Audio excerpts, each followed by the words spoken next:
ئەمڕۆ 5/12/2009 بە پشتیوانی خوای پەروەردگار بابەتێک تەقدیمەکەم بە ناوی پلاندانانی کۆمەڵکارانە.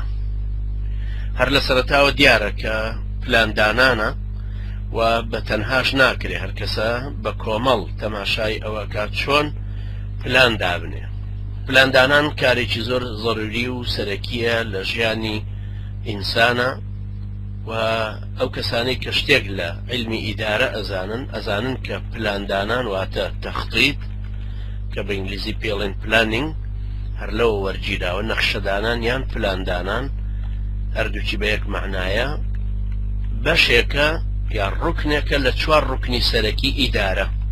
ئیدارە عادەتەن احتیمام بە 4 شتی سەرەکیەدا و لەوە فەرعی تر دروستەکە. یەکەم نەخشەدانانە کە پێڵێن پلانینگ، دووهەم ڕێکخستنە یعنی ئۆرگانیزینگ، سێهەم ئاڕاستەکردنە یعنی دایرەکشن، چوارەم چاودێریکردنە مراقەبەکردنە کە پێوترە کۆنتڕۆڵ.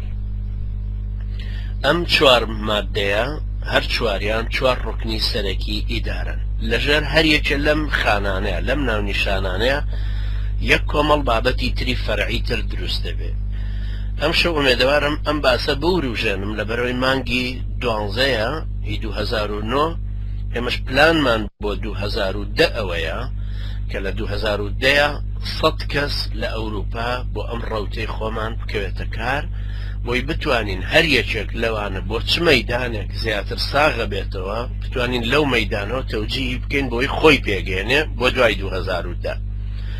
یعنی ئێستا ئێمە بابەتەکان وا تەڕحەکەینەوە بۆی لە لای خۆتان ڕۆشن بێ. هەر یەکێک لە ئێوەش ئەوەی وەرەقە و قەڵەمی پێیە ئەوەی چەند کەسێکن پێکەوە دانیشتون دوای مناقەشەی بکەنەوە بزانێ ئەو کەسەی کە لایەنگری ئەم ڕەوتەیە و ئێوە زیاتر بچینە پێش بۆی زەمینە فکرێکی بەقووەتر بۆ کۆمەڵکاریەکی بەهێزتر بۆ گێڕانەوەی واقعێکی بەعیزەتتر لەوەی کە جارانیش هەمان بووە بۆ ئەوەی کە ببینە هێزێکی کاریگەر لە ناوچەکە ئایا پێویستیمان بەوە هەیە کە چۆن بتوانین ئەم پلاندانن ئەم قسانەی کە ئیخوێنین چۆن بتوانین تەطبیقی بکەینەوە لەسەر ئەو واقعی کە ئێستا هەمانە.